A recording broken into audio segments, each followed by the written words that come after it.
Masechet Sota, Daf, Yudbet. On va commencer par les 7 dernières lignes de Yud Aleph à Mudbet. Vayhi ki yareu hamialedot et ha-Elohim, vayas lahem batim. La Gemara conclut le sujet de Myriam.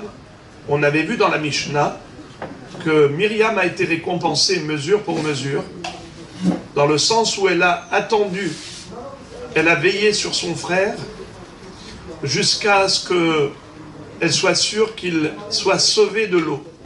Quand Bithia, la princesse, est arrivée, la fille de Paro, elle a sauvé Moshe Rabbeinu des flots, de la noyade. C'est pour ça qu'il porte le nom de Moshe. Ki min hamaim meshitiu. Car Bithia, quand elle a sauvé de l'eau, elle a dit min hamaim meshitiu. Je l'ai tiré de l'eau. Voilà pourquoi il porte le nom de Moshe. Et donc Myriam a été attendue, elle également, pendant toute une semaine, jusqu'à ce qu'elle guérisse de sa lèpre et qu'elle puisse réintégrer le camp d'Israël. Ça, c'était le sujet de la Mishnah. Et ensuite, de fil en aiguille, on a raconté tout le déroulement de ce qui s'est passé en Égypte, comment Myriam et Yocheved, sa maman, ont mis leur vie en péril pour sauver les enfants d'Israël, contredisant l'empereur, c'est-à-dire qu'elles n'ont pas fait ce qu'il leur a demandé. Et là maintenant on y arrive. Quelle fut la récompense de Yocheved et Myriam pour ce sacrifice en faveur de leurs frères et sœurs? Vayhi ki yareu hamialedot et ha-Elohim, vayaras lahem batim. Comme les sages-femmes ont craint Dieu, eh bien Akadosh Baruch Hu leur a fait des maisons. Qu'est-ce que ça veut dire? Il leur a construit des maisons. De quelles maisons s'agit-il? Alors il ne s'agit pas de maisons physiques, des pavillons, des villas. Il s'agit de dynasties. Car toute dynastie s'appelle Baït. Comme Beth David, Beth Israël, Beth Aharon, n'est-ce pas? Beth Hallevi. Rav ou Shmuel. Had Amar, Bate Keuna, Ulvia, Vehad Amar, Bate Malchut. Rav ou Shmuel, chacun a donné son interprétation. Il y en a un qui a dit que il s'agit de Batim, Bate Keuna et Bate Levia.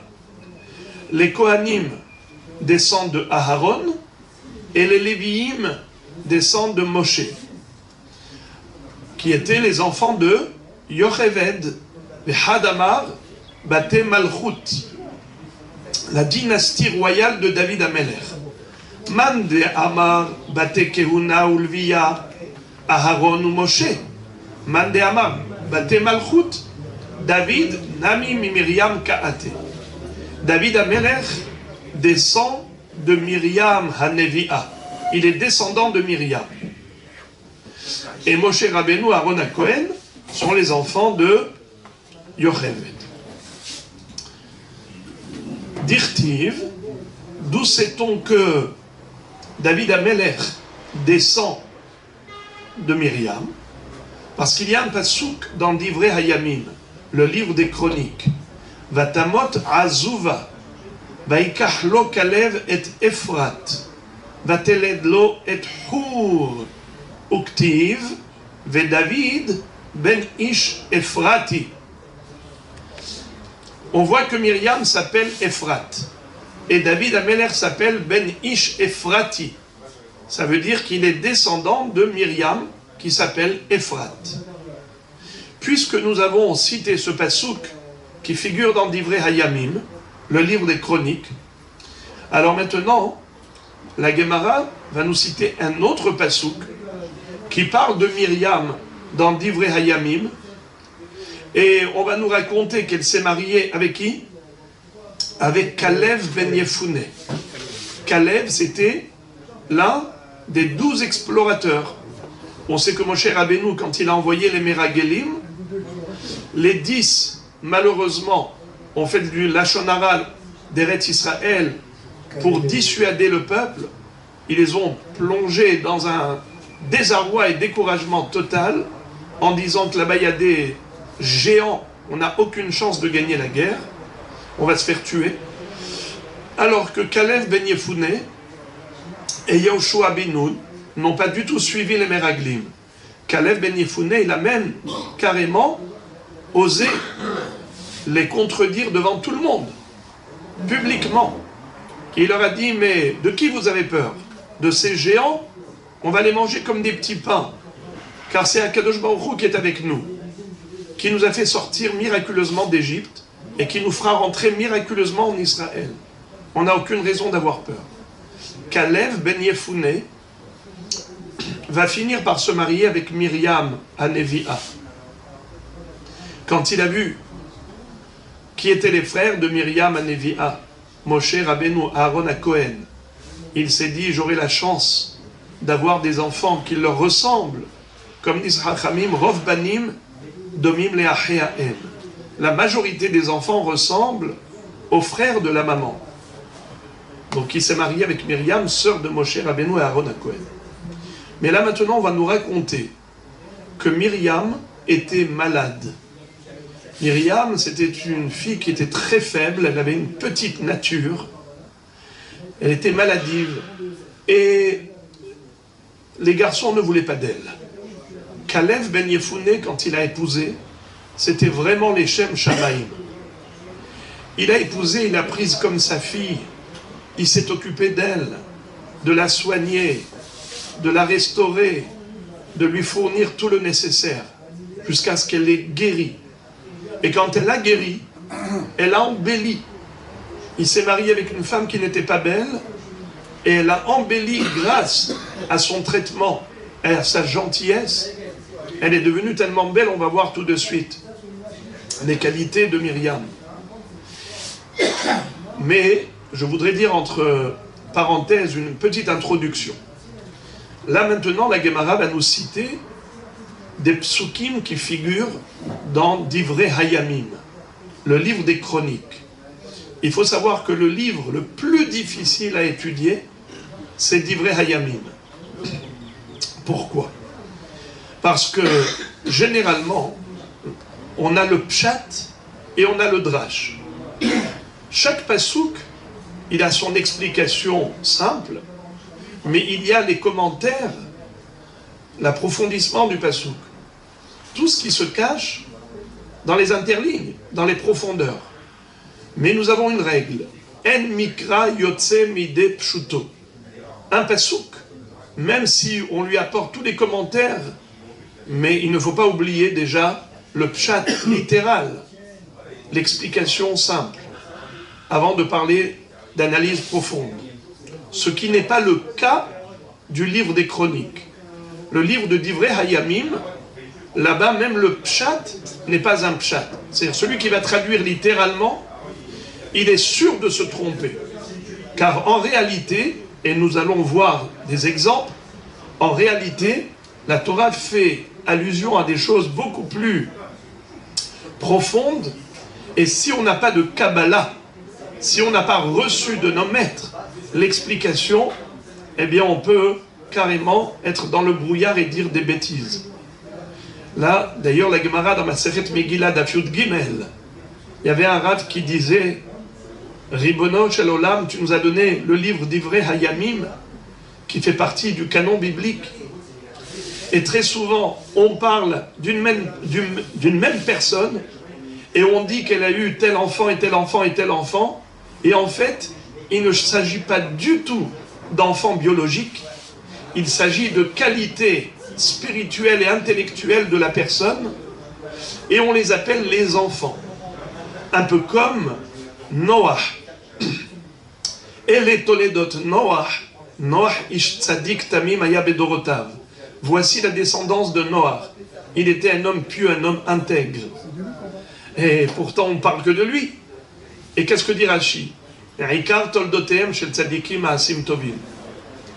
Quelle est la principale progéniture d'un tzadik? C'est ses bonnes actions. car les enfants, c'est sur terre, mais les Ma'asim Tovim, c'est son produit pour l'éternité. Eh bien, là, nous allons voir que même les qualités et les facultés intellectuelles ou autres d'une personne s'appellent comme ses enfants. Parce que le mot banim, ben, qui veut dire fils, ça vient du mot binyan. Binyan, la construction. On peut avoir une construction personnelle et on peut avoir une construction d'ordre biologique, c'est-à-dire une progéniture, une descendance. Alors là, je vous ai fait une petite introduction, juste pour que vous compreniez par la suite, pour ne pas que vous soyez choqués de ce qu'on va apprendre maintenant. Écoutez ce passage. Il figure dans Divrei Hayamim, Perek Yudhet. Vechalev ben Hetzron, Holid et Azuva Isha. Kalev, le fils de Hetzron. Déjà, on ne te dit pas que c'est le fils de Yefouné. Ben Hetzron, Holid et Azuva. Il a donné naissance à qui? À Azuva. C'est qui cette Azuva? Isha. Ve'et Yeriot. Il a donné naissance à qui? À Yeriot. Ve'ele Baneha. Et voici ses fils. Yesher, Ve'shovav, Ve'ardon. Si je traduis littéralement, ses fils, c'était Yesher, Shovav et Ardon. Eh bien, les amis, il n'en est rien. De tout ce que je viens de traduire, il n'en est rien. Vous allez être choqués d'entendre une autre interprétation qui n'a rien à voir avec la lecture. Regardez ça. Déjà, la Gemara demande. Tu dis Kalev ben Hetzron. Ben Hetzron? Ben Yefouné ou? Mais c'était pas Kalev ben Hetzron, c'était Kalev ben Yefouné. Réponse. Ben Shepana Me'atzat Meragelim. Son père biologique, c'était Hetzron, en effet. Et pourquoi la Torah l'appelle Kalev ben Yefouné? Car le mot, le verbe lifnot, c'est se pencher. Ani poné. Je m'adresse, je me dirige, je m'oriente. Ata poné kadima, poné yemina, poné smola, comment vous dites quand quelqu'un vous demande, voilà, tu vas à droite, tu vas à droite, on se dit, ata poné yemina. D'accord? Exactement, ou afnaya. Aujourd'hui à la Coupatrolim, afnaya. Donc poné, ok. Donc être orienté, dirigé. Alors ben Yefouné, ben Shepana Me'atzat Meragelim. Quand les explorateurs s'étaient concertés pour faire de la Shonara d'Eretz Israël, lui il a dit en aucun cas, moi je me dirige vers une autre direction, à l'opposé de vous, chers espions, chers explorateurs. Vous voulez dire du mal d'Eretz Israël? Moi je ne dirais que du bien d'Eretz Israël. Donc la Torah fait l'éloge de Kalev en disant qu'il était Ben Yefouné, c'est-à-dire un fils autonome, qui ne s'est pas laissé influencer par l'environnement négatif des Meraglim. La Gemara pose la question, elle dit Ve'arte ben Kenazhu. Comment dans le livre des Chroniques il est écrit Kalev ben Hetzron? Pourtant, on retrouve qu'il était le fils de Kenaz d'Irtiv, Vaïl Kedah Otniel ben Kenaz, Ahi Kalev. Il y a un autre Hacham, un tzaddik, qui s'appelait Otniel ben Kenaz. C'était un homme hors pair. Et lui, il avait, en effet, été l'un des juges d'Israël et il avait conquis la ville de Kiryat Sefer. Vaïl Kedah Otniel ben Kenaz. Et on l'appelle Ahi Kalev, le frère de Kalev. Alors, si Otniel, qui est le frère de Kalev, est le fils de Kenaz, donc obligatoirement, Kalev est le fils de Kenaz. Alors, comment est-ce qu'on dit Kalev ben Hetzron? Ok, tu me dis que Ben Yefouné c'est une qualité. Pana, mais Atzat Meraglim. et son père biologique c'est Hetzron. Et c'est écrit que c'est Kenaz. Amar Hava, Horgo de Kenaz Hava. Il était le fils Horeg. Qu'est-ce que ça veut dire? Regardez le Rashi, le dernier Rashi de la page. Horgo de Kenaz, ben ishto shel Kenaz, haya Kalev, venimtza Otniel, ahiv me'imo. C'est-à-dire, d'abord, Hetzron s'était marié avec une femme. Ils ont eu un fils, Kalev. Hetzron est décédé. La maman de Kalev, elle était maintenant veuve, célibataire. Elle s'est mariée avec un deuxième homme. Il s'appelait Kenaz. Et avec Kenaz, elle a eu un fils qui s'appelle Rotniel.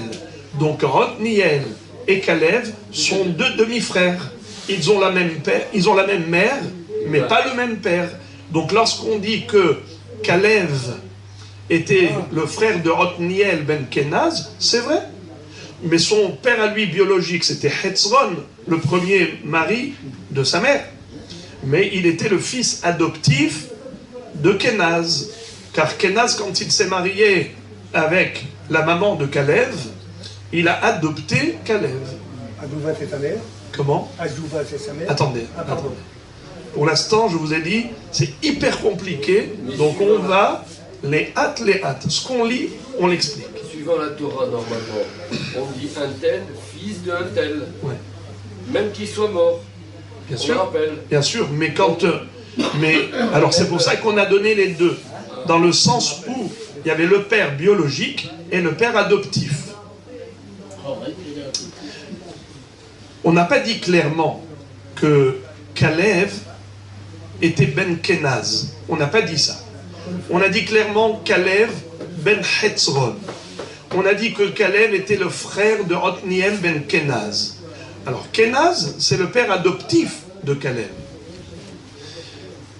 Mais dans la Torah, regardez ce qui est écrit. Daikaname dirtiv, Kalev ben Yefune à Kenizi. Dans le livre de Yoshua, on retrouve que Kalev s'appelle Kalev ben Yefune à Kenizi. Que veut dire Kenizi? Shmamina. Il était adopté par Kenaz. C'est pour cela qu'on l'appelle Kalev à Kenizi. On n'a pas dit Kalev ben Kenaz. On a dit Kalev ben Yefune Hakenizi, adopté par Kenaz. Et maintenant on arrive à Azouva. Azouva, Zo Miriam, Velama nikra Shema Azouva, Shehakol Azvuha Mithilata. C'est-à-dire, Myriam, elle a porté le surnom de Azouva. Dans le livre de Divrei Hayamim, comme je vous ai dit, la même personne peut porter des surnoms qui ne sont pas des vrais noms. Ce sont des surnoms par rapport à un vécu ou par rapport à des qualités. Alors, quel était le vécu de Myriam dans ses débuts? Comme elle avait une petite nature, elle était toujours malade, elle était pâle, eh bien, les garçons n'étaient pas intéressés par elle. C'est Kalev qui l'a épousée quand elle était Azouva, alors qu'elle était abandonnée par les jeunes. Et Kalev ben Hetzron, Holid Azouva. Et il a donné naissance à Azouva. Alors la Gemara demande, Holid vehalominsav havanasivla. J'ai pas compris. Pourquoi dans Divrei Hayamim il est écrit que il a donné naissance à Azouva, mais il a épousé Azouva. Comme il est écrit dans le Passouk, Vatamot Azouva, Vaikachlo Kalev et Ephrat. Alors, le Kalev ben Hetzron Holid et Azouva, ça n'a pas de sens, a priori. Réponse. Amar Rabbi Yochanan, Kol anose isha leshem shamayim, ma'ale alav hakatuv keilu yelada. Tout celui qui épouse une femme, leshem shamayim,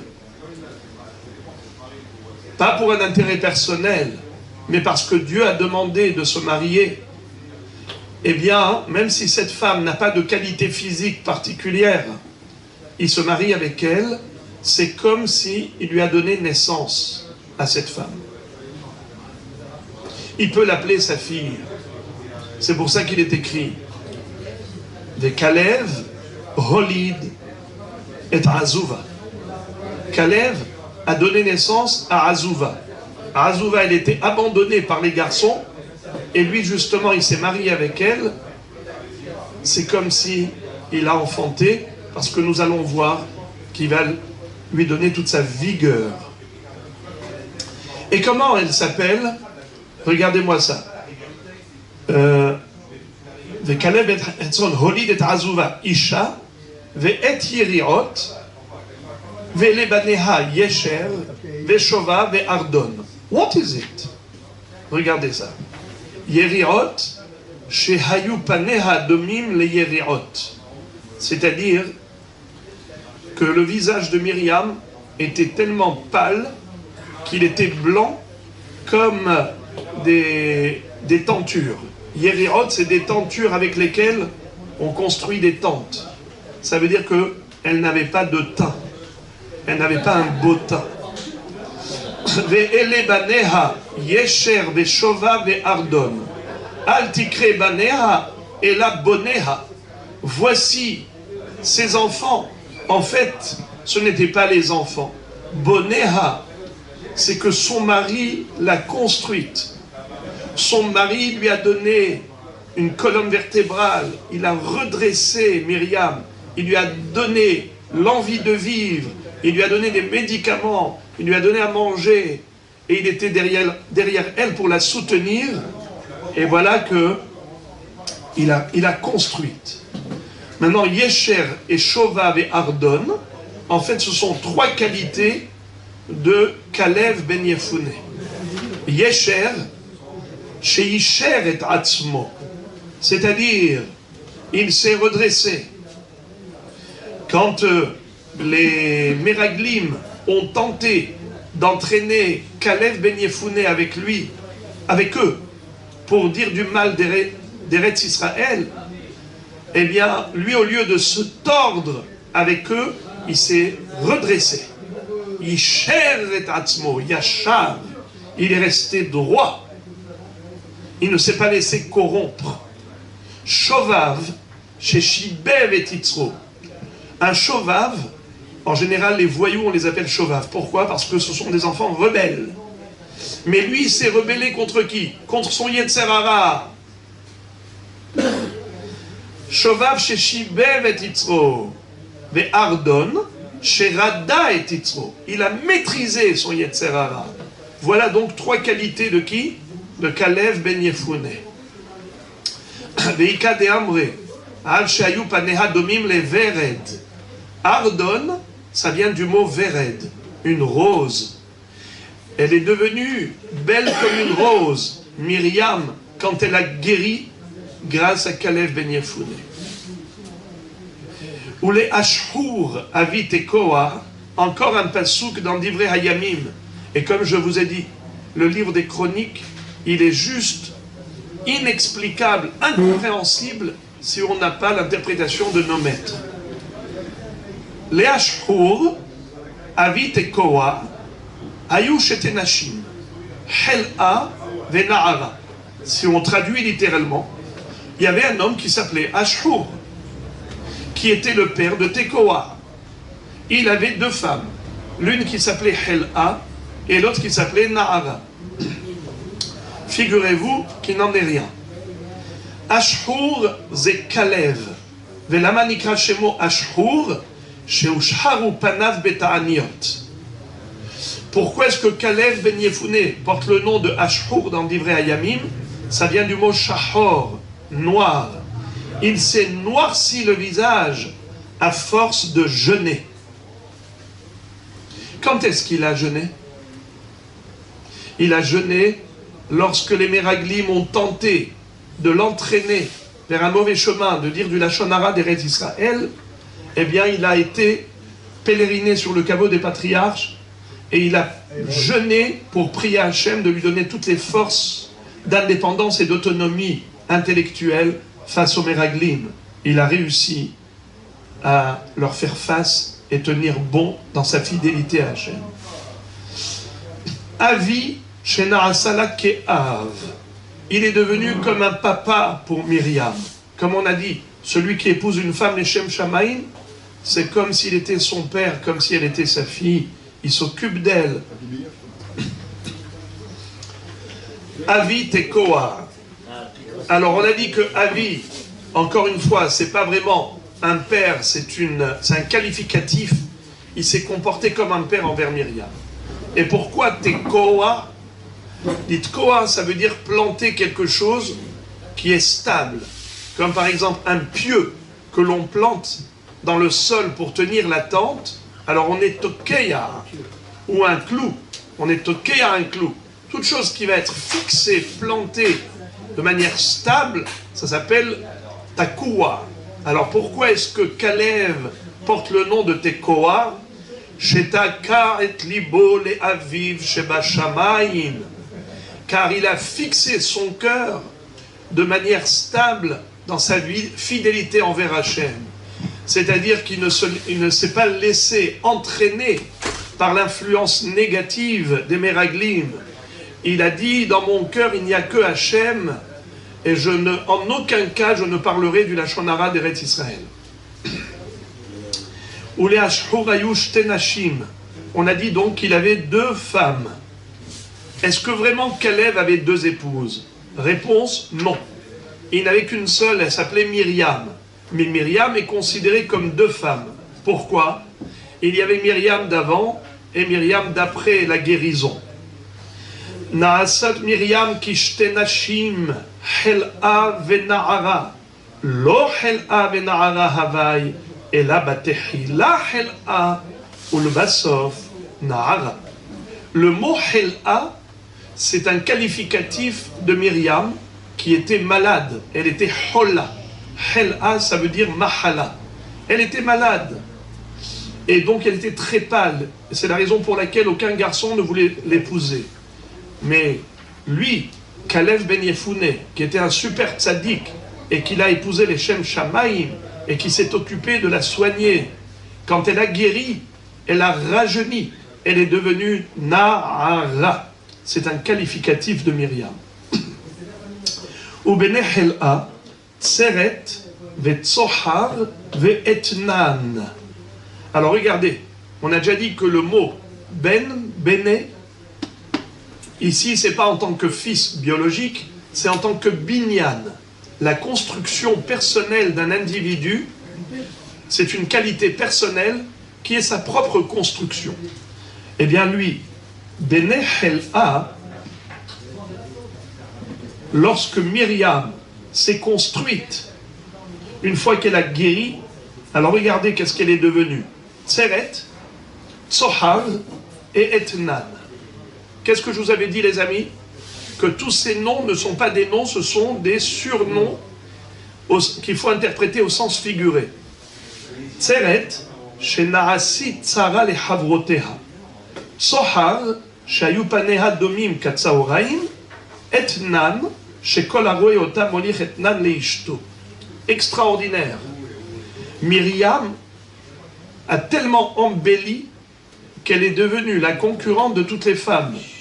C'est-à-dire que toutes les femmes se sentaient à l'ombre de Myriam, dans le sens où Myriam était tellement belle qu'elle se trouvait laide aux yeux de leur mari. C'est-à-dire qu'elle sentait que comme si Myriam était leur concurrente. Tseret, Tsara, elle est devenue concurrente. Tsohar, vous savez que les 4 lettres gutturales, Aleph, He, Het, Aïn, qu'on appelle cela Otiot, Groniot, ce sont des lettres qui permutent, qu'on peut interchanger. Si on remplace le Het par le He, ça donne Tsohar. Tsahoraim. Pourquoi l'après-midi s'appelle Tsahoraim? Parce que c'est Tsoher, Zoher. C'est la lumière la plus éclatante l'après-midi. Eh bien, le visage de Myriam est devenu lumineux comme la lumière de l'après-midi. Naasit Katsahoraim. Etnan, shekol aroe otah, molich etnan leishto. Tel que vous le savez, dans la Torah, quand on parle de quelqu'un qui aurait donné un cadeau à une femme prostituée, ça s'appelle etnan. Pourquoi la Torah elle parle de ça? La Torah nous interdit d'offrir comme sacrifice etnan zona ou mechir kelev. Par exemple, quelqu'un qui avait un voisin, il lui a dit: ton chien, je veux bien l'acheter, mais moi je n'ai pas d'argent, j'ai un mouton. Est-ce que tu es prêt à me donner ton chien en contrepartie du mouton que je te donne? Et voilà qu'ils ont fait ce troc, cet échange. Celui maintenant qui a le mouton, est-ce qu'il peut l'offrir comme sacrifice au Beth Amikdash? Réponse non. Comment s'appelle-t-il? Mechir Kelev. L'échange du chien, la contre-échange du chien. Et par conséquent, c'est assourd de l'offrir comme sacrifice. Dans ce même passou qu'on nous interdit de sacrifier etnan zona. Par exemple, un homme qui malheureusement a été avec une prostituée. Et elle lui a dit: mais qu'est-ce que tu me payes? Il lui a dit: je n'ai pas d'argent, mais j'ai un mouton. Et il a donné à cette femme ce mouton. Est-ce que cette prostituée peut apporter au Beth Amikdash ce mouton? Réponse non. Car c'est la contre-échange, c'est la monnaie d'échange d'un service assourd. Et donc, ça s'appelle etnan zona, c'est répugnant pour le Beth Amikdash. Eh bien, le mot etnan, on a appris maintenant que c'est le cadeau qu'un homme donne en contrepartie de ce service. Eh bien, figurez-vous, celui qui voyait Myriam, elle était tellement belle qu'il était excité, il courait chez lui à la maison voir son épouse, lui apporter un cadeau pour qu'elle accepte d'avoir une relation avec son mari, c'est-à-dire le mari avec son épouse lui disait: vite, vite, parce que j'ai vu Myriam et elle est tellement belle qu'il est sous l'effet d'excitation. Tout ça, c'est pour nous dire quoi? Nous dire que, regardez comment Akadosh Baruch Hu a récompensé Kalev. Kalev a épousé une femme laide, pâle, elle était palote, elle était blême, elle était une maladie, elle était petite nature, faible. Aucun garçon ne voulait l'épouser. Il a trouvé tous moches. Mais lui, qu'est-ce qu'a fait Kalev? Il a dit: moi je ne regarde pas le physique, je regarde les qualités spirituelles. Elle est la sœur de deux grands tzadikim, les plus grands maîtres d'Israël, à savoir Moshe Rabbeinu et Aaron à Cohen. Quelle chance que d'avoir des enfants qui leur ressemblent. En effet, il a eu un fils qui s'appelle Hur. Hur, le fils de Myriam, qu'elle a eu avec Kalev, c'était un homme qui était d'ailleurs délégué par Moshe Rabbeinu quand il est monté au ciel pour recevoir les tables de la loi. Il a laissé deux hommes le remplacer, Aaron à Cohen et Hur ben Myriam. Vous le savez qu'en son absence, ils ont fabriqué le veau d'or. Qui est-ce qui a fait face au peuple juif? Qui a dit au Ham Israël: comment osez-vous fabriquer un veau d'or pour faire de la Avodah Zara après avoir vécu la sortie d'Égypte avec tellement de miracles? Eh bien, Hur s'est fait tuer. Il s'est fait lapider. Et Akadosh Baruch Hu va dire: Hur, tu t'es sacrifié pour moi, sache que ton petit-fils, Betzalel ben Uri ben Hur, c'est lui qui sera inspiré d'une chokhma infinie pour pouvoir construire le Mishkan. Betzalel connaissait les lettres de l'alphabet que Akadosh Baruch Hu a associées pour créer le monde. Yodéaya Betzalel et Tzaref Otiot Shenivreu Bahem Shamayim Va'aretz. Akadosh Baruch Hu a dit: j'ai rempli son cœur de chokhma, de tvuna, de da'at, de horot natan belibo, velachshov mahashavot.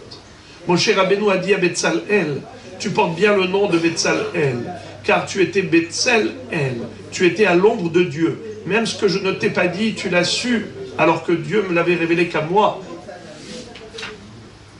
Eh bien, lui, Hur, a voulu empêcher le Hegel. Betzalel va construire le Mishkan qui va réparer la faute du Hegel. C'est pour vous dire que, quelle fut la récompense de Caleb Ben Yefouneh? C'est que Myriam, qui était laide au début, a tellement embelli par la fin, à la fin. Pour dire que Akadosh Baruch Hu, premièrement, lui a dit, toi tu as fait les Shem Shamaim, tu seras doublement récompensé. Réussite matérielle et spirituelle. Mais on peut aussi en déduire, entre parenthèses, une règle et un principe de Shalom Bayit. Le Shalom Bayit, une personne, elle peut construire sa femme. Un homme peut construire son épouse. S'il lui donne la réponse à ses besoins, à ses attentes, il lui apporte du réconfort, il lui apporte le nécessaire, que ce soit matériellement ou moralement, de l'encourager, de lui donner de la confiance en soi, eh bien, grâce à cela, elle grandit. Même physiquement, elle devient forte. Pourquoi? Parce que nous le savons, que tout est psychosomatique. Une personne qui est brisée moralement, mentalement, eh bien finalement, même physiquement, elle lâche, elle succombe. Et le contraire, nous dit le Passouk, Veruach ish yechalkel machaleu. Même quelqu'un qui est malade, si on lui donne du moral et on l'encourage, on lui apporte du réconfort moral, eh bien, yechalkel machaleu. Cette personne peut combattre sa maladie, la gérer et même guérir. Voilà, maintenant on a terminé un premier sujet qui parlait de Myriam. Et on revient à Paro. Paro avait décrété toutes sortes de décrets cruels à l'égard d'Israël. Vaïtzav Paro lechol amo lemor, kol aben ailod ay orat ashlichuhu, chol abat hayun.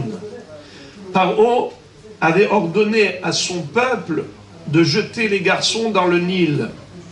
Amar Rabbi Yossi Barbi Hanina. Pourquoi est-ce qu'il est écrit Lechol Ammo, Af al Ammo Gazar? Étant donné que les astrologues avaient dit au Pharaon, on ne sait pas si le Rédempteur d'Israël est un Égyptien ou un Ben Israël. Et de ce fait, il faut les jeter à l'eau parce que selon la vision astrologique, c'est dans l'eau qu'il va mourir. Alors regardez, Rabotai, comment les astrologues ont des visions, mais ils ne savent pas les interpréter. Ils ont vu que Moshe Rabbeinu va naître, mais ils ne savaient pas s'il était juif ou égyptien. Qui peut me dire pourquoi ils avaient ce doute? Eh bien parce que sa mère biologique c'était Yocheved, une maman d'Israël, mais sa mère adoptive c'était Bithia, la fille de Paro, une mère égyptienne. Donc il a été adopté par Bithia. Donc, qu'est-ce qu'il voyait? Dans les constellations, dans les astres, il voyait un enfant, mais qu'il n'arrivait pas à identifier. Est-ce qu'il était juif, c'est-à-dire Ben Israël, ou Mitzri? Ils ont vu qu'il allait mourir dans l'eau. Rabotai, est-ce que Moshe Rabbeinu est mort noyé? Non. Alors, comment ça se fait que les astrologues ont vu qu'il est mort par l'eau? Bravo! Kolakavod Rabbi Matok. En effet, il avait frappé le rocher au lieu de lui parler. Akadosh Baruch Hu lui dit, puisque tu as fait sortir l'eau du rocher en le frappant au lieu de lui parler, je parle de la deuxième fois, à la fin des 40 ans après la mort de Myriam, eh bien tu ne rentreras pas en Israël. Il est mort dans le désert. Donc il est mort à cause de l'eau. Mais les astrologues voient des choses, mais ils ne savent pas les interpréter. Ils ont cru que le Rédempteur d'Israël allait mourir dans l'eau, noyé. C'est pour cela qu'ils ont donné ce conseil au pharaon de jeter les enfants dans le Nil. Eh bien, Moray Verabotai, il a donné l'ordre de jeter tous les enfants du peuple, même les Égyptiens. Af al-Ammo Gazar, parce qu'il ne savait pas si ce Rédempteur allait être un Égyptien. Ve'amar Rabbi Yossi Barbi Hanina, Shalosh Gezerot Gazar. Paro, il a eu 3 décrets. Le premier qu'il a formulé Batehila im ben huva mitenoto. Il a demandé aux sages-femmes de tuer à la naissance les garçons qui vont naître. N'est-ce pas? Donc, uniquement des garçons hébreux. Ensuite, il a décrété contre Israël de jeter dans le Nil les garçons hébreux. Le jour de la naissance de Moshe, pendant 3 mois, depuis la naissance de Moshe Rabbeinu, jusqu'au jour où sa mère l'a mis dans un berceau en osier qu'elle a placé au bord de l'eau, eh bien, pendant ces 3 mois, ils ont jeté même les enfants égyptiens dans l'eau, même les garçons égyptiens. Pourquoi, les amis? Regardez comment c'est fort. Les astrologues ont vu la naissance de Moshe Rabbeinu. Et ils ont dit au pharaon, c'est aujourd'hui que ça se passe. Mais on ne le voit pas mourir dans l'eau. On ne voit pas qu'il a été jeté à l'eau.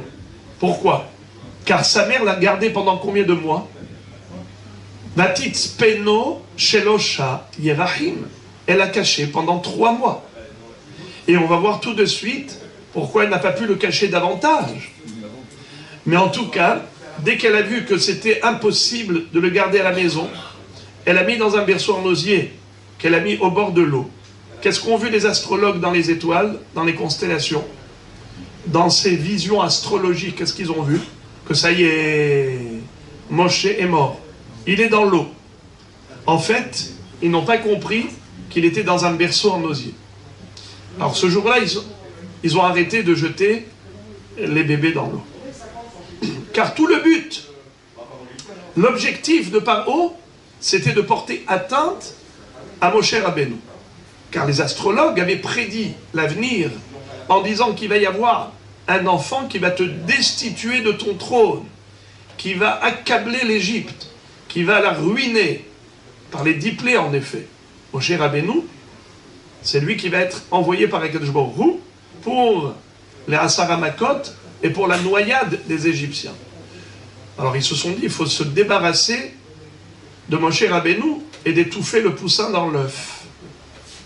Alors ils ont cru que Moshe Rabbeinu dans l'eau, c'est qu'il est noyé.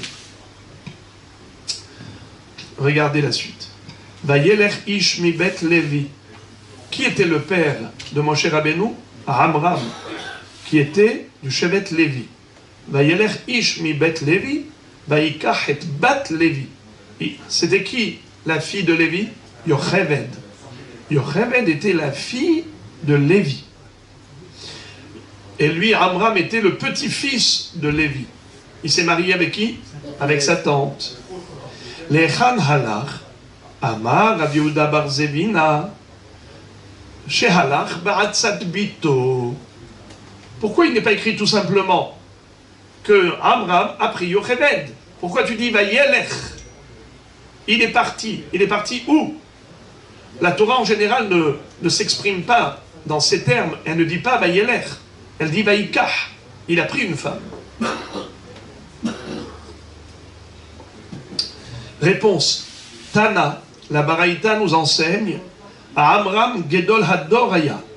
Amram était le grand maître de sa génération. Kevan Shegazar Paro Harasha. Étant donné que Paro, le rachat, a décrété tous les fils, tous les garçons, vous les jetterez au Nil, Amar Lashav Anu Amelim. Amram s'est dit, il ne sert à rien d'avoir des enfants. Et Amalenu Elu Abanim. Notre labeur, notre investissement, c'est les enfants. Et de voir le fruit de notre labeur, c'est-à-dire nos enfants, Amalenu, Elu, Habanim, jetés dans le Nil, alors à quoi ça sert de les amener au monde? La chave à nous Amelim. C'est en vain que nous donnons naissance à des enfants. Amad vegiresh et ishto. Alors il a donné le guet à sa femme. Amdu kulam vegirshu et neshotehem. Alors ils ont tous répudié leur épouse. Amra Lobito, sa fille Myriam va lui dire, Abba, papa, Kasha gezeratra yoter Michel Paro. Ton décret est encore plus cruel que celui du Pharaon. Chez Paro, le gazar est là à la zecharim, car Paro n'a décrété qu'à l'égard des garçons. Ve'ata gazar ta la zecharim, ve'ala la nekevot. Or toi, tu empêches l'arrivée au monde, même des filles, puisque, en tant que plus grand maître de la génération, tu as été suivi par tous tes contemporains. Plus personne n'est marié au sein du peuple juif. Alors il n'y a plus d'enfants, ni garçons, ni filles. Deuxièmement, Ve'ata, chez Paro, le gazar est là. Ba'olamazé. Ve'ata ba'olamazé. Ve'la'olamaba. En plus, Paro, lui, n'a décrété qu'à l'égard du physique, car il a demandé de noyer les enfants. Il a porté atteinte à leur vie dans ce monde. Or, toi, tu empêches l'arrivée au monde des enfants d'Israël, donc ils n'auront même plus droit au Olamaba, ni Olamazé, ni Olamaba. Paro Aracha, Safek mitkayemet gezerato, Safek ena mitkayemet. Ata tzadik, bevadai shegezeratra mitkayemet, shene'emar, vetigzar omer veyakom lach. Amad, vehezir et ishto, amdu kulan, vehziru et neshoten. Qu'est-ce que ça veut dire? Troisième argument qu'a exposé Myriam. Elle lui dit à son père, tu sais que Paro c'est un rachat. Certes, il a décrété, mais ce n'est pas sûr que sa gezera sera mitkayemet, sera accomplie. Il y a des enfants qui peuvent échapper au décret cruel du Pharaon. Il y a des enfants qui peuvent être cachés par leurs parents et qui vont échapper aux yeux des soldats égyptiens. Mais toi, en tant que tzaddik, eh bien l'ensemble d'Israël t'a suivi. Ils ont tous fait comme toi. Ils ont tous divorcé. Et deuxièmement, c'est que, étant un tzaddik, même dans le ciel, on te suit. Vetigzar Omer veyakom lach. Ce que le tzaddik demande à Dieu, Akadosh Baruch Hu l'accomplit. Alors quoi? Maintenant, tu vois ce que tu es en train de faire? Tu es en train, Chazé Shalom, de mettre fin à l'existence juive. Alors, Amram, on voit vraiment sa grandeur, ses qualités d'âme exceptionnelles. Au lieu de dire à sa fille, Myriam, de quoi tu te mêles? Tu t'immisces dans les affaires personnelles de tes parents. Tu es un enfant de 6 ans. De quoi tu parles? À qui tu t'adresses? Il ne lui a pas dit ça. C'était ça la grandeur extraordinaire et son humilité de Amram.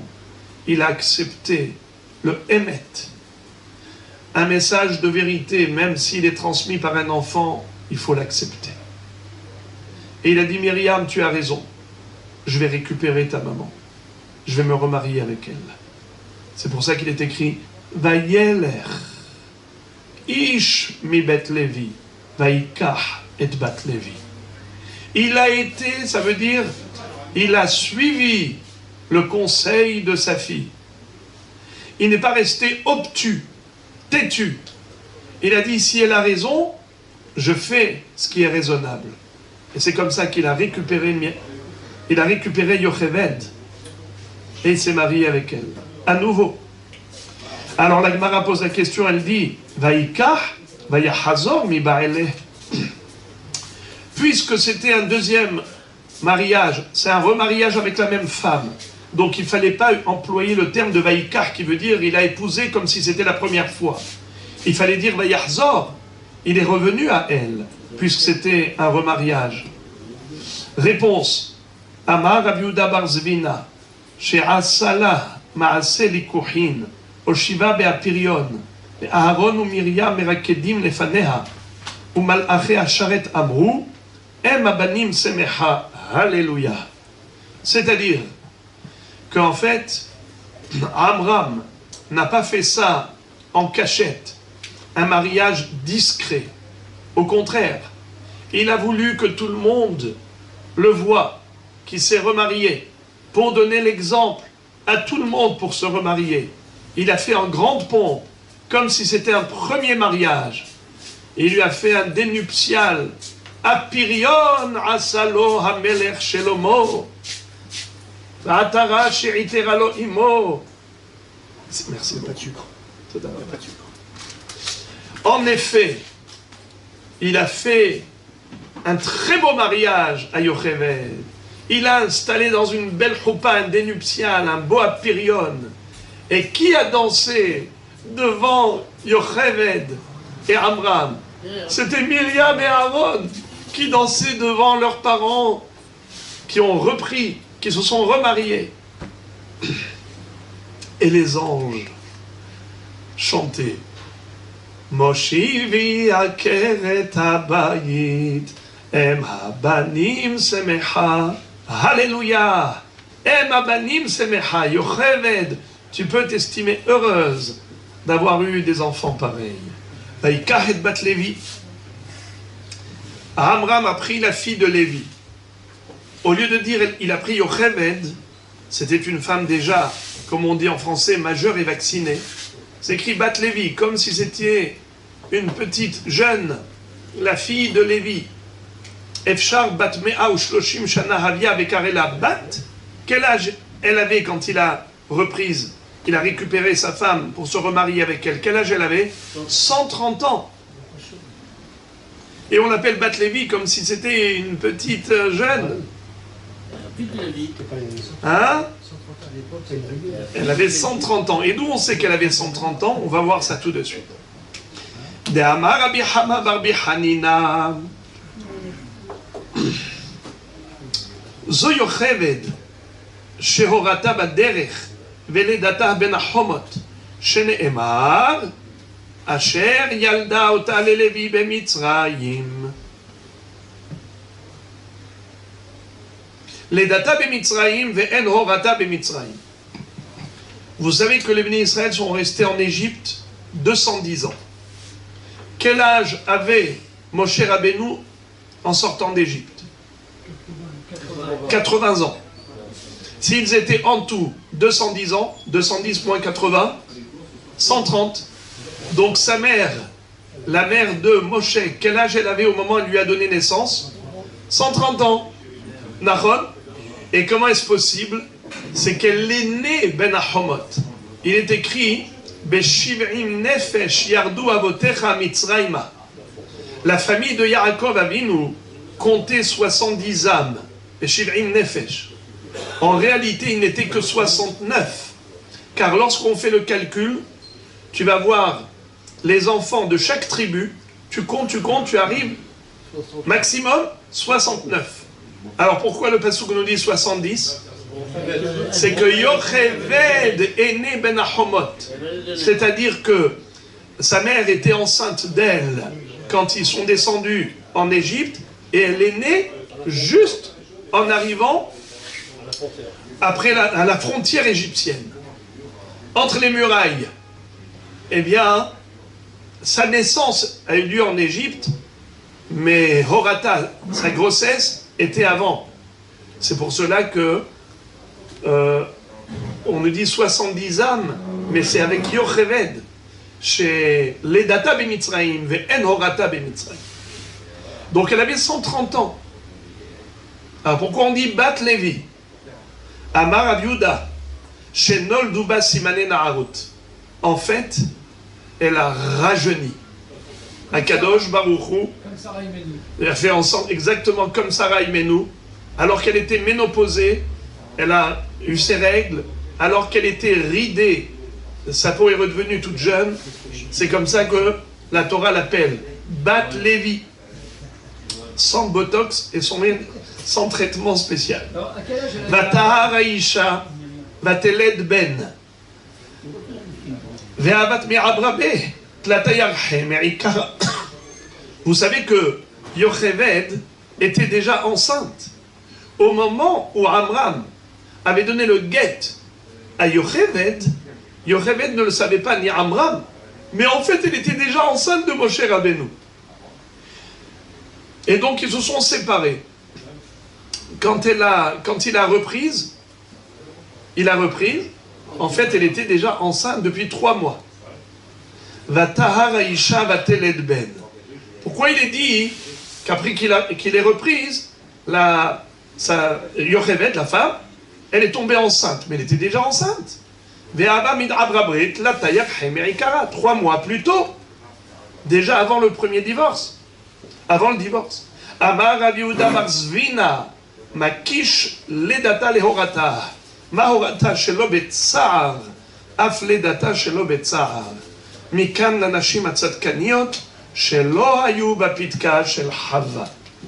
C'est pour dire que la naissance de Moshe Rabbeinu était comme la conception de Moshe Rabbeinu. Elle n'a pas souffert, même sans péridurale. Elle n'a pas eu besoin de péridurale.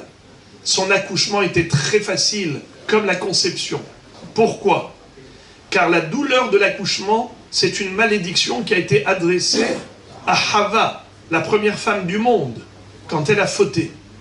Mais les femmes tzadkaniot, telles que Yocheved, ne figurent pas dans la liste, ce qu'on appelle Pitka Shel Hava. Il y a une liste dans le ciel où il y a le nom de toutes les femmes descendantes de Hava qui subissent la malédiction. Les nausées pendant la grossesse, tous ces malaises de contraction, de douleur, la difficulté de l'accouchement, toutes ces souffrances de la femme qui sont relatives à la faute originelle. Ça n'existe pas chez les femmes tzadikot. Elles ne figurent pas dans la liste de Pitka Shel Hava. Vatere oto kitovu, parlant de la naissance de Moshe Rabbeinu. On a dit que sa mère a vu qu'il était beau. Kitovhu. Elle n'a pas dit qu'il a fait où. Elle a dit tov, il était bon. Pas qu'il était beau. Qu'est-ce que ça veut dire? Tanya Rabbi Meir Omer Tov Shemo. En fait, c'était le nom, l'un des noms de Moshe Rabbeinu, c'était Tov. Rabbi Yehuda Omer Tuvia Shemo. En fait, ça fait allusion à Tuvia, l'un des noms de Moshe Rabbeinu. Vous savez que la Gemara dans la Sechet Megillah nous enseigne que Moshe Rabbeinu portait 10 noms. Il avait 10 noms. Mais Akadosh Baruch Hu a dit, de ces 10 noms, je ne retiens que le 11e nom, Moshe, celui que lui a donné Bithia, la fille de Paro, car elle s'est sacrifiée pour lui sauver la vie à l'encontre de la volonté de son père qui avait décrété de jeter les enfants d'Israël dans le Nil. Parakaratatov, envers Bithia, eh bien on l'appelle Moshe, car c'est elle qui lui a donné ce nom, de Kiminamaim et Shitiou. Mais son nom c'était l'un des noms, Tov, Tuvia. Rabbi Nehemia Omer, Hagun Linviut.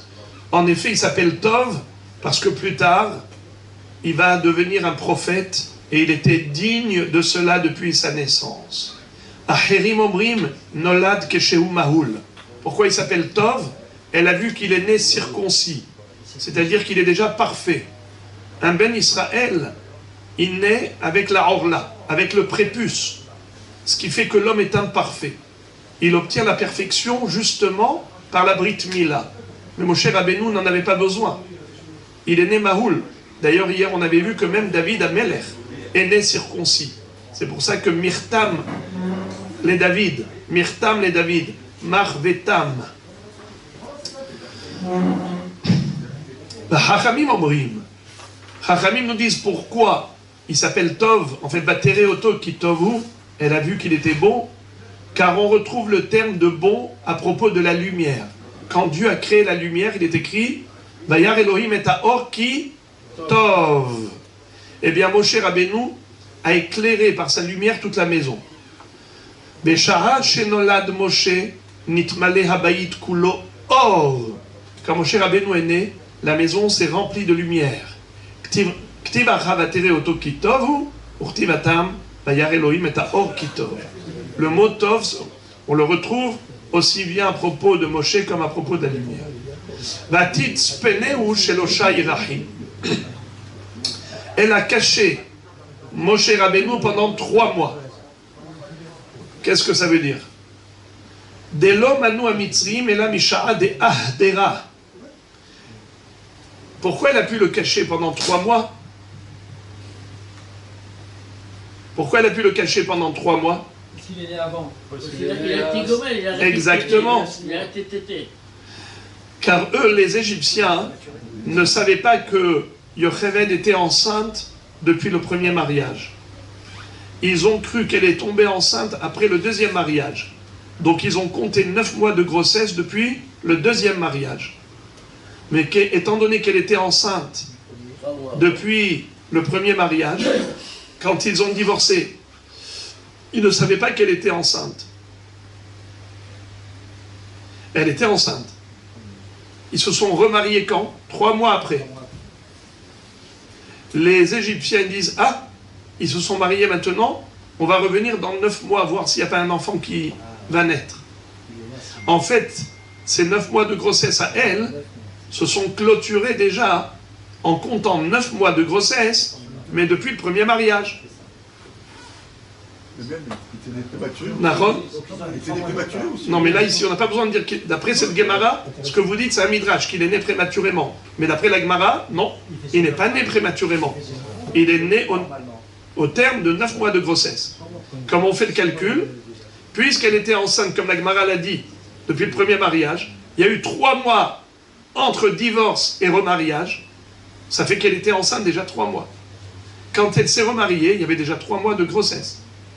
Il est né après 6 mois depuis le deuxième mariage qui fait le terme de 9 mois de grossesse. Pourquoi elle a pu le cacher? Car les Égyptiens, ils ont noté la date du mariage. Ils sont venus 9 mois après pour voir s'il y a un enfant. Donc elle a eu peur. Elle a tout de suite évacué de la maison pour le cacher au bord du Nil, car elle ne pouvait plus le cacher à la maison, car ils sont venus chercher.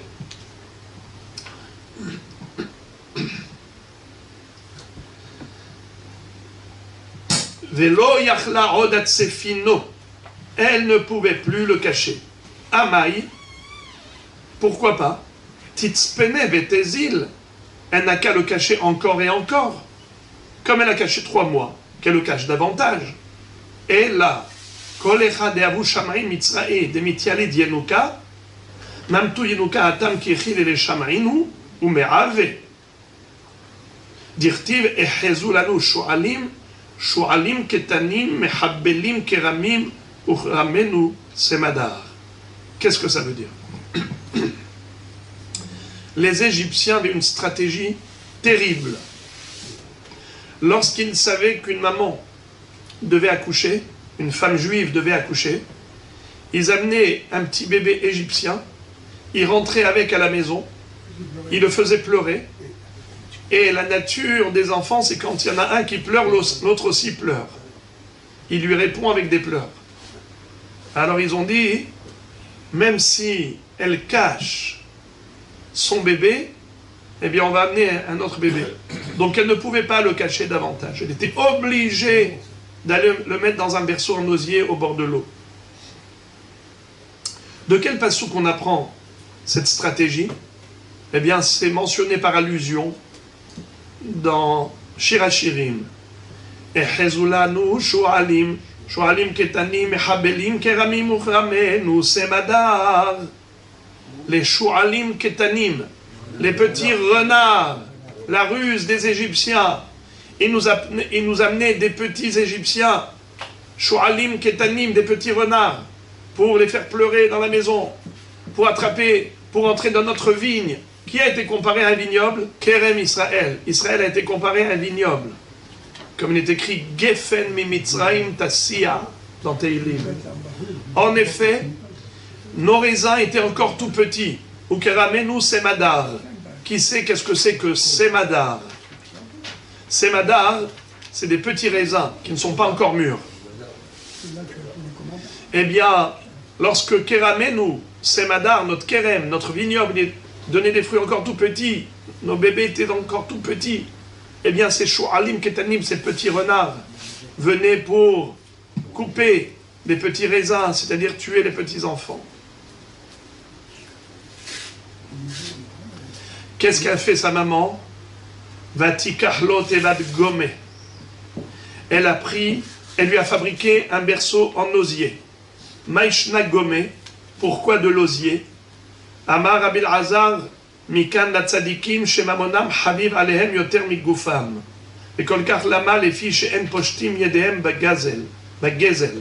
C'est-à-dire, pourquoi est-ce qu'on n'a pas fabriqué de manière plus solide avec du bois de chêne, avec un bois solide? Pourquoi juste de l'osier qui est souple, pas quelque chose de dur? Réponse, parce que ce n'est pas cher. L'osier, tu l'obtiens facilement. Et les tzadikim, ils sont économes. Pourquoi? Parce qu'ils ne volent pas leur argent. Il est gagné dignement. Et de ce fait, l'argent qui est cachère n'est pas dilapidé n'importe comment. Il a toute sa valeur, comme explique Rav Dessler, à propos de Yaakov Avinu, qui est retourné pour aller chercher les petites cruches. Il s'est mis en danger pendant la nuit. Pachim Ktanim. Pourquoi ces petites cruches? Je peux les jeter? Non. Tzadikim Habib Alehem Mamonam. Yoter Migufam. Les Fichenam Nehenim Mina Gezel. Les tzadikim, ils considèrent cet argent comme étant le fruit du temps. Le temps qu'ils ont investi pour gagner de l'argent, pour acheter ces cruches, pour acheter n'importe quoi, eh bien, c'est une partie de leur vie. Car le temps, c'est la vie. Pour gagner de l'argent, il faut donner du temps. Quand tu achètes un objet qui est le fruit, que tu achètes avec de l'argent, qui est le produit du temps, c'est une partie de ta vie qui est là-dedans. C'est hyper sacré. Car chaque partie de ta vie doit être consacrée à Dieu. Tu ne peux pas dilapider n'importe comment. Ça doit être fait pour la tzedaka, ça doit être fait pour des bons usages. Une utilisation qui te permet de vivre pour Hachem et non pas jeter n'importe comment. Comme on dit, l'argent qui vient facilement part facilement. Ça, c'est la première explication pourquoi elle n'a pas acheté un matériau cher. Deuxième explication. Rabbi Shmuel bar Nachmani Amar, davar rach, sheyachol la'amod bifnei, davar rach ou bifnei davar caché. Elle n'a pas voulu utiliser des planches rigides, dures. Pourquoi?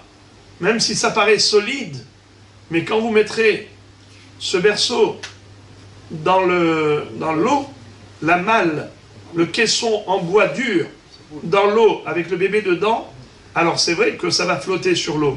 Mais si jamais ça cogne un rocher, crac, ça peut se fracasser et le bébé peut tomber dans l'eau. Alors qu'un berceau en osier, comme l'osier c'est souple, ce qui est souple tient devant le souple et devant le dur. Ça veut dire que même si ça frappe un rocher, ça ne va pas se casser puisque c'est souple. Elle a mis une couche de mortier à l'intérieur, hémar, et de zéphet et de goudron à l'extérieur, pour étanchéifier le berceau. Tana, hémar mi bifnim ve zéphet mi bahutz. Le goudron à l'extérieur et le mortier à l'intérieur. Kede, shelo yariach oto tzadik reach ra. Pour pas que le tzadik, Moshe Rabbeinu, ait une mauvaise odeur du goudron. Vatasemba et hayeled, vatasemba souf al sefatay or. Elle y a donc mis le bébé à l'intérieur du berceau qu'elle a mis au bord de l'eau.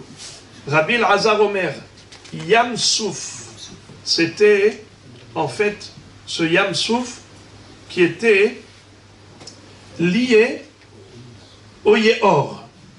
Alors, Vatasem Bassouf al Sefatay Or, c'est-à-dire qu'il y a un point de jonction entre le Yam Souf et le Yehor, le Nil.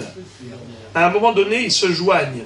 Et c'est pour cela qu'elle a mis al Sefatay Or, parce que là-bas, les eaux ne sont pas impétueuses. Le torrent n'est pas fort. Le courant n'est pas fort. Mais pourquoi est-ce qu'elle a mis dans l'eau? Pourquoi elle n'a pas caché le berceau dans un autre endroit? Elle aurait pu le cacher dans la forêt, dans le désert. Pourquoi dans l'eau? C'est qu'elle a voulu tromper les astrologues. Elle savait que les astrologues avaient prédit au pharaon que le sauveur d'Israël, le Rédempteur, allait mourir par l'eau. Alors elle a dit, je vais mettre le berceau dans l'eau, ils vont croire qu'il est noyé. Et elle ne s'est pas trompée. Elle les a bien induits en erreur. Rabbi Shmuel bar Nachmani Amar, Agam, Kedirtiv, Kane, Vasouf, Kamelu. En fait, c'était dans un lac au bord duquel poussent des joncs, des roseaux et des saules, des arbres de Arava. Comme il est écrit, Kane, Vasouf, Kamelu. Batered, donc Yam Souf, ça veut dire le Yam où il y a des roseaux, où il y a des joncs. Kane, c'est des roseaux. Kane va Souf. Donc Souf, c'est des roseaux, des joncs. La mer des joncs, si on traduirait Yam Souf. Que s'est-il passé par la suite? La princesse, elle va aller se laver dans le Nil. Amar Rabbi Yochanan, Mishum Rabbi Shimon bar Yochai. Rabbi Yochanan va dire au nom de Rabbi Shimon bar Yochai, Melamed sheyarda lirchotz migilule betavia. Elle est descendue pour aller se laver. Qu'est-ce que ça veut dire se laver?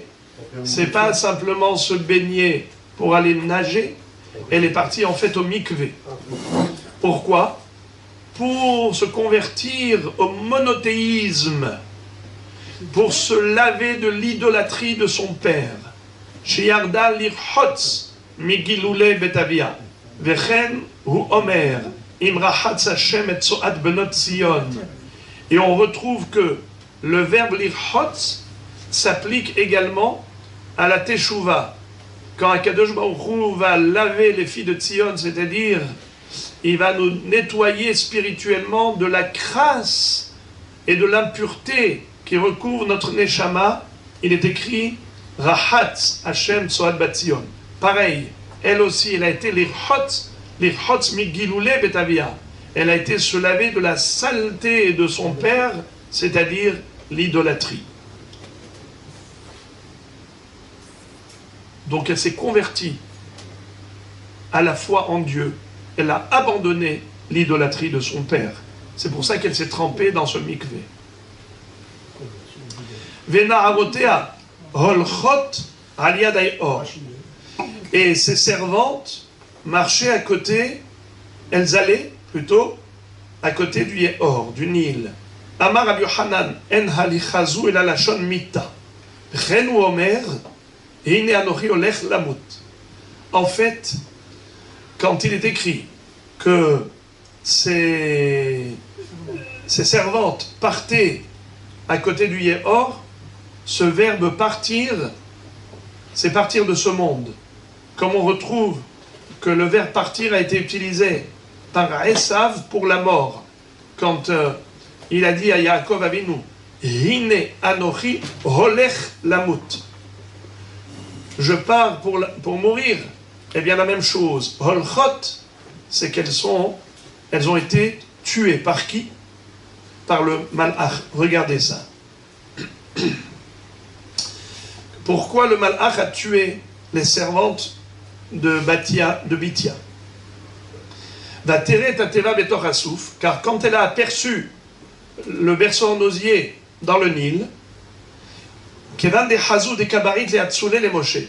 quand elles ont constaté, les servantes, que la princesse voulait sauver Moshe, Amroula, ils lui ont dit, Gevirtenu, notre maîtresse, Minhago shel olam melech basar vadam gozer gezera, en général, lorsqu'un roi humain décrète quelque chose, im kol haolam kulo en mekaimin ota, si l'ensemble du monde ne veut pas accomplir le décret, c'est-à-dire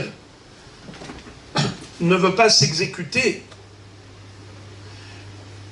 Banav ubne beto mekaimin ota, au moins la famille proche du roi s'exécute.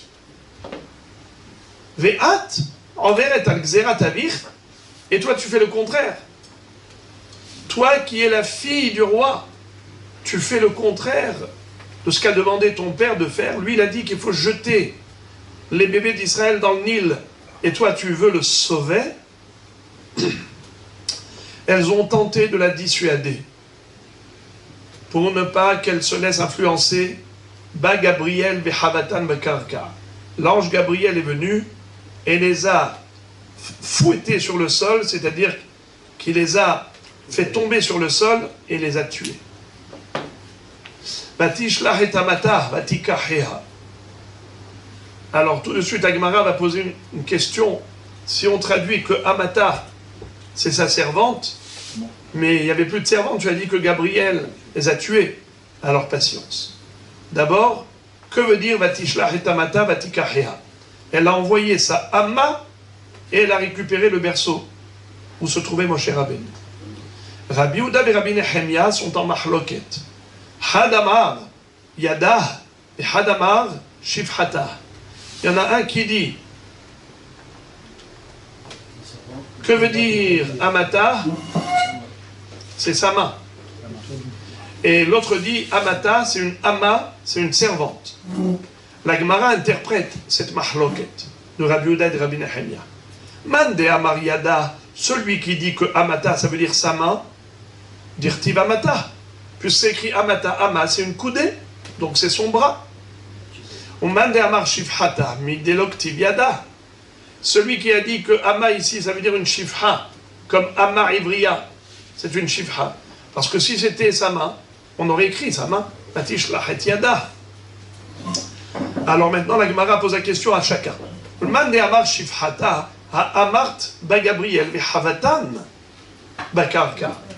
Je ne comprends pas comment peux-tu dire qu'elle a envoyé sa servante, mais il n'y a plus de servante puisque Gabriel les a tués.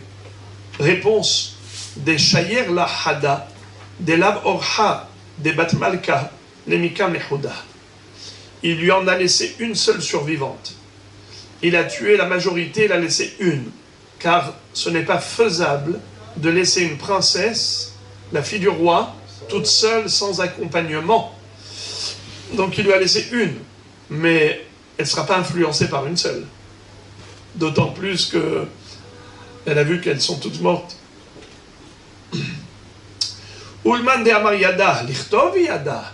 Et d'après celui qui dit que c'est sa main qu'elle a envoyée, qui s'appelle Amma, une coudée. Pourquoi la Torah ici, elle va appeler la main une coudée? Ce n'est pas l'habitude de la Torah de qualifier la main de coudée. Elle dit la main. Réponse,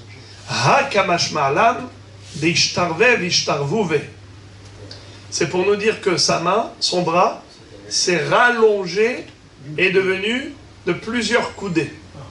C'est-à-dire qu'une coudée est devenue 60 coudées. De Amarmor, Vechen atamotse be'amata shel paro, Vechen atamotse ve'shinne reshaim, dirtiv, shinne reshaim shibarta, ve'amar ish lakish, al tikre shibarta, et la sheribavta. Qu'est-ce que ça veut dire? Qu'en effet, il y a eu un grand nes, et c'est que ce nes-là, c'était que ça s'est rallongé. Comme nous retrouvons, où est-ce que nous retrouvons qu'il y a eu un nes pareil de rallongement? C'était le Charvit à Zahav de Esther à Malka. Lorsque Esther était venue et avait voulu solliciter le roi, mais de manière à l'improviste, eh bien, quand il lui a tendu le Charvit à Zahav, il fallait qu'elle le touche, eh bien le Charvit s'est rallongé jusqu'à Esther. Le sceptre royal s'est rallongé. Ainsi, le bras de Bithia s'est rallongé à Motarbé. Abraham aussi, hein?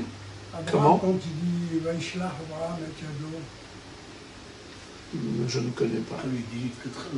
Pour Abraham Avinu, je ne connais pas. Je ne vois pas pourquoi on aurait besoin là-bas de rallongement.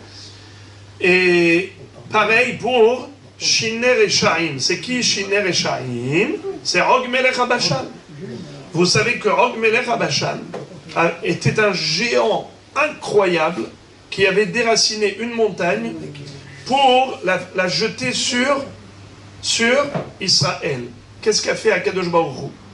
Il a fait en sorte que il y ait un essaim de fourmis, de bestioles qui ont perforé le centre de la montagne, et donc cette montagne, elle est rentrée, la tête de Og, elle est rentrée dans ce trou de la montagne, donc c'était comme un chapeau qui arrivait jusqu'aux épaules, et lorsqu'il a voulu lever à nouveau la montagne pour la jeter sur Israël, il ne pouvait plus. Pourquoi?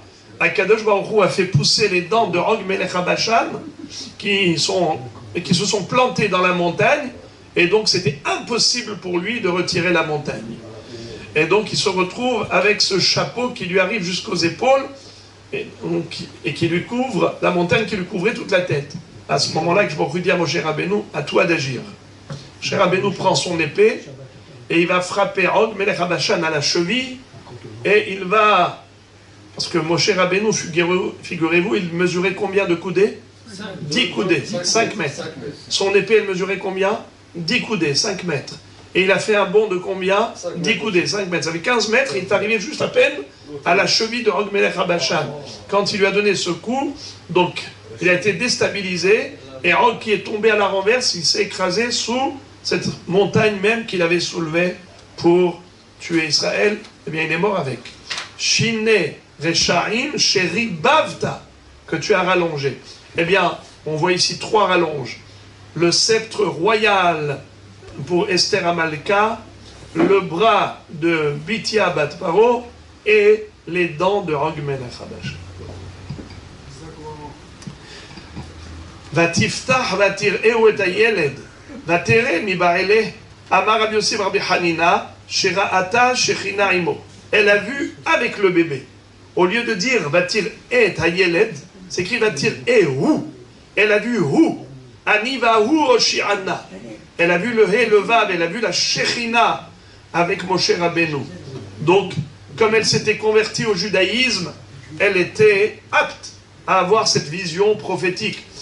Et Moshe Rabbeinu n'a pas été sauvé par une Goya, il a été sauvé par une femme qui s'était déjà convertie au monothéisme, puisqu'elle s'était déjà baignée dans le mikvé, dans le Yam, Souf, dans le Yehor. Veine na'ar boche. Karele yeled, ve karele na'ar. C'est un peu contradictoire, car au début tu dis, elle a vu le yeled, donc on parle d'un bébé, et après on dit karele na'ar. Ça veut dire qu'il est plus âgé. Un jeune qui est déjà plus âgé. Tana hu yeled ve koloke na'ar. Il était bébé, mais il avait une voix de jeune garçon. Divrei Rabbi Yehuda, Amarlo Rabbi Nehemiah ken asito, le Moshe Rabbeinu ba'almum. Si tu dis qu'il avait une voix de plus adulte, de plus âgé, donc tu en fais un garçon qui a un défaut. Un bébé qui a une voix adulte, c'est un défaut.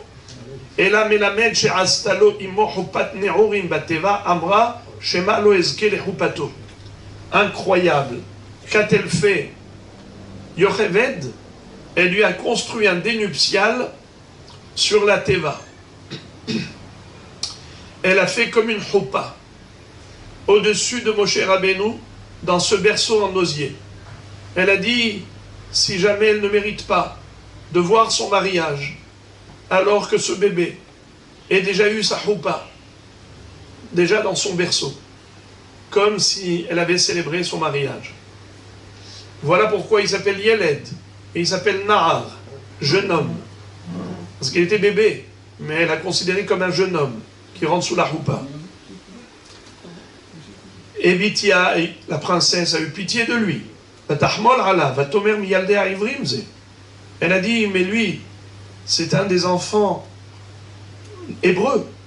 Minayada, d'où savait-elle qu'il était hébreu? Peut-être c'est un Égyptien, puisqu'on avait dit que même les enfants égyptiens avaient été condamnés à la noyade. Amar Rabbi Yossi Rabbi Hanina, Sherata Otomahoul, elle a vu qu'il était circoncis. Alors elle a dit, Miyalde Aivrim Ze. Amar Rabbi Yohanan, זה מלמד שנתנבאה שלא מדעתה. זה נופל ואין אחר נופל. C'est-à-dire qu'elle a prophétisé sans le savoir.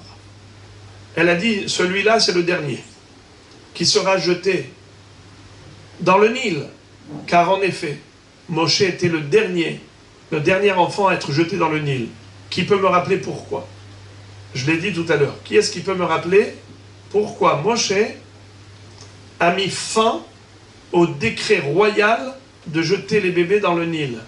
Étant donné que sa mère l'a mis dans le Nil, eh bien les astrologues avaient cru que ça y est, il est noyé. Et c'est comme ça qu'elle a induit en erreur les astrologues, et désormais, ils ont dit, ça y est, c'est bon, cher Pharaon, tu n'as plus besoin de faire noyer les enfants, puisque ça y est, il est mort.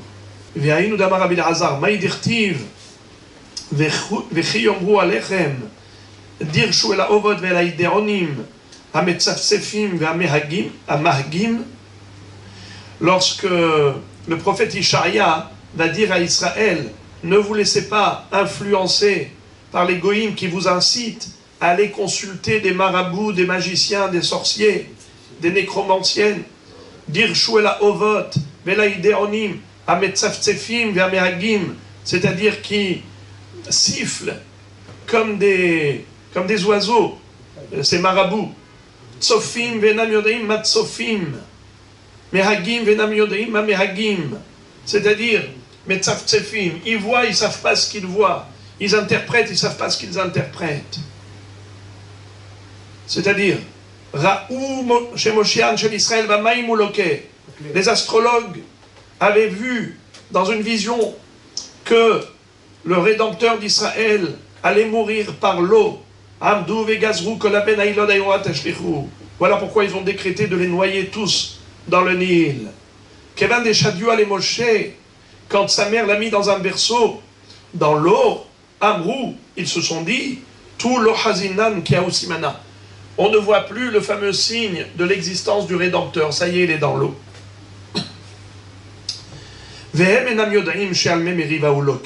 Ce qu'ils n'ont pas compris, c'est qu'il ne va pas mourir dans l'eau, mais à cause de l'eau qu'on appelle Memeriva, c'est-à-dire l'eau du rocher que Moshe Rabbeinu avait extrait en frappant le rocher au lieu de lui parler.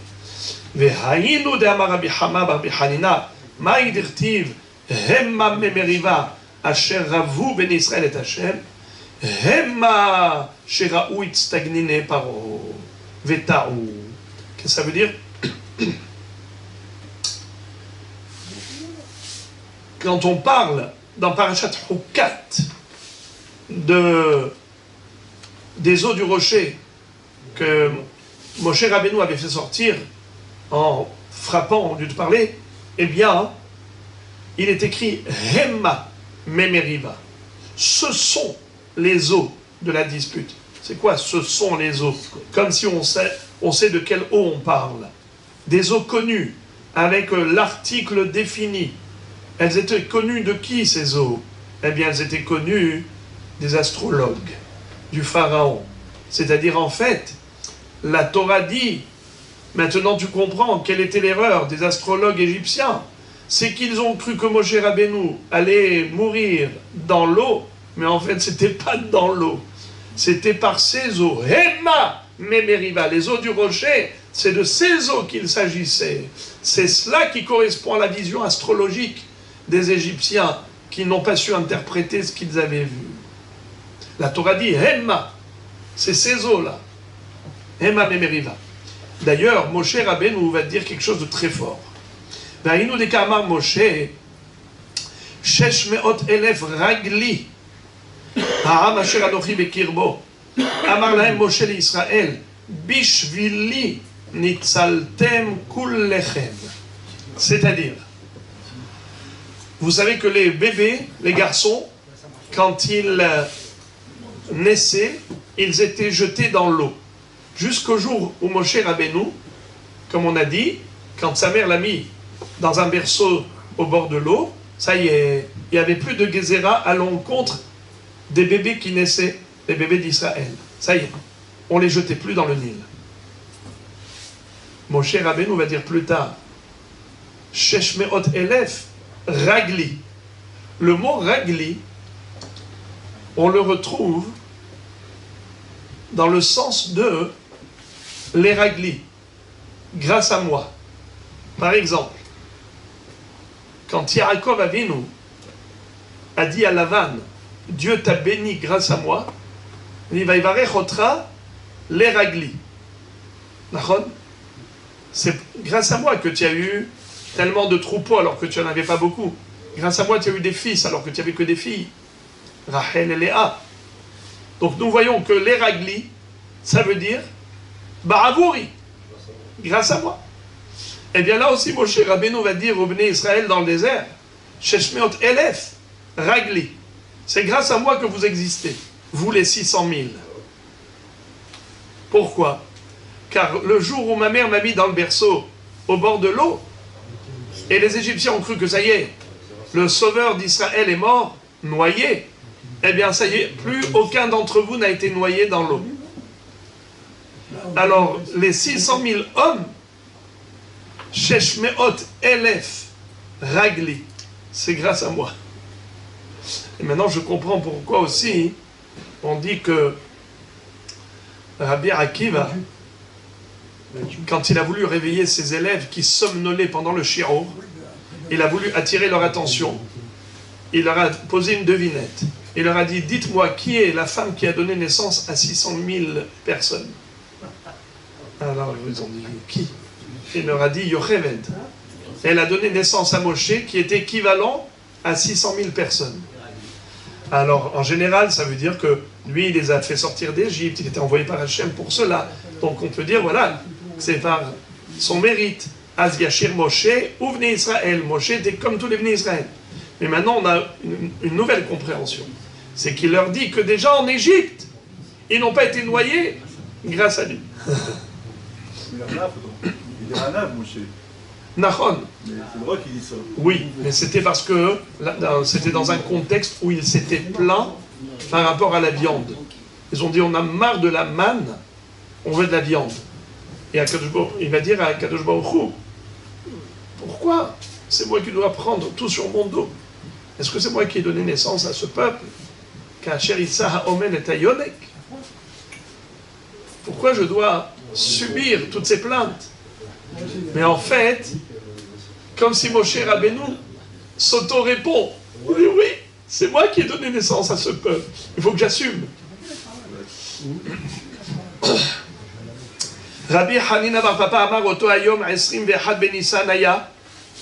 Rabbi Hanina bar Papa Amar Oto Hayom 21 בניסן היה.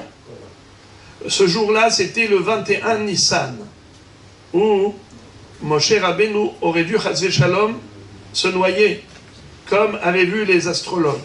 Abrum al-Aché al-Sharet ifne al-Kadosh Baruch Hu.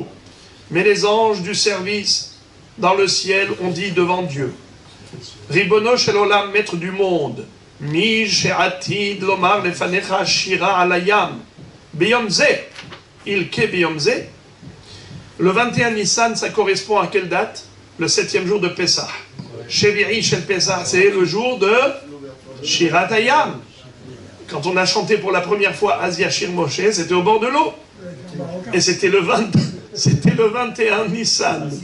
Alors, ils vont dire à Kadosh Baruch Hu, le 21 Nissan, le jour où Moshe Rabbeinu va entonner avec Am Israël ce chant, il faut qu'il meure noyé.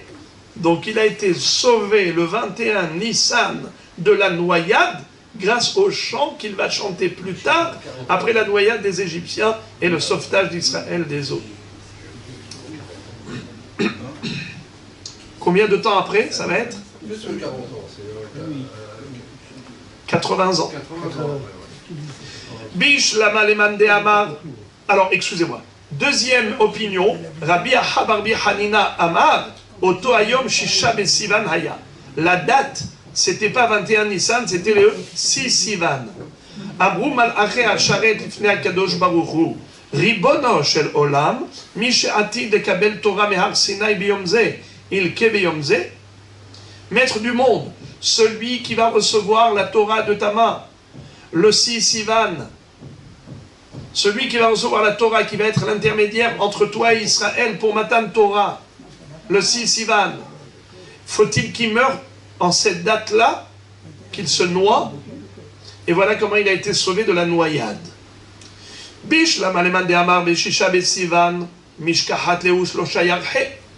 Encore d'après celui qui dit, le 6 Sivan, je peux comprendre pourquoi on parle de 3 mois. Elle a caché pendant combien de temps on avait dit? Jusqu'à ce que les Égyptiens arrivent pour vérifier. 3 mois, Rabotai. Qui est-ce qui peut me dire quelle était la date de naissance? La date d'anniversaire de Moshe Rabbeinu, c'est quand? Bravo, le 7 Adar. Alors regardez, le 7 Adar. Qu'est-ce qu'on a après Adar? Nous? Après Adar, c'est quel mois? Nissan. Alors regardez, le 6 Nissan, depuis le 7 Adar où il est né, le 6 Nissan c'est un mois. Après Nissan, quel mois? Iyar. Le 6 Iyar, 2 mois. Après on a Sivan. Le 6 Sivan, 3 mois. C'est le jour de Kabbalat Torah.